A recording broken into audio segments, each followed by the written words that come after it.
আজকে আমি একটা বই পড়ছিলাম।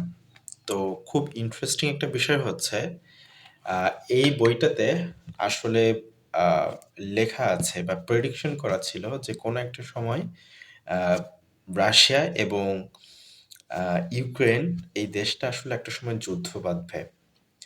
এবং এই যুদ্ধের যে আসলে ফলাফল কি হতে যাচ্ছে বা কি হবে বা এটার আসলে রেজাল্ট কি আগে থেকে ফিক্সড করা? এটা আসলে এই বইটা পড়ে আমার কাছে মনে হয়েছে যে এটা ওয়ান কাইন্ড অফ ফিক্সড। আমরা আজকেও ইভেন প্রথম আলো পেপারে দেখতে পেলাম যে প্রায় ৪.৫ থেকে ৫ বছর ধরে রাশিয়া এবং ইউক্রেনের এই যুদ্ধটা হচ্ছে, রাইট? প্রশ্নটা হচ্ছে এই যুদ্ধে আসলে ফাইনালি মানে কি হতে যাচ্ছে বা রাশিয়া আসলে কি চাচ্ছে? এটার একটা প্রশ্ন আসলে উঠেছে বা সবাই এটা বিশ্বব্যাপী জিজ্ঞাসা করছে। তো আমি বইটার আর নাম বলছি না। তবে এই বইটাতে স্পষ্টভাবে লেখা আছে যে রাশিয়া এবং ইউক্রেন যে যুদ্ধটা হচ্ছে এটা খুব শীঘ্রই আসলে শেষ হতে যাচ্ছে। এবং এটার রেজাল্ট আসলে কি হতে পারে?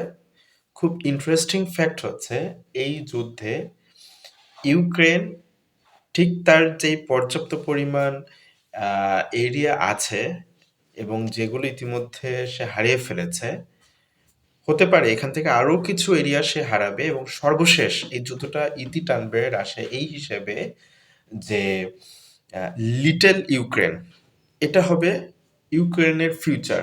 অর্থাৎ আহ, ইউক্রেনকে মেনে নিতে হবে যে লাস্ট পর্যন্ত তার হাতে যতটুকু প্লেস আছে এটাকে অ্যাকসেপ্ট করেই মূলত তাকে ঘোষণা দিতে হবে যে সে এখন লিটল ইউক্রেন। এবং রাশিয়া তখন ঘোষণা করবে ওয়েলকাম টু সোভিয়েত ইউনিয়ন। হ্যাঁ, আপনি ঠিকই ধরেছেন।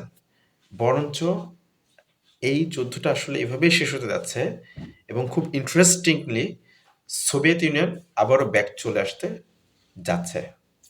Thank you.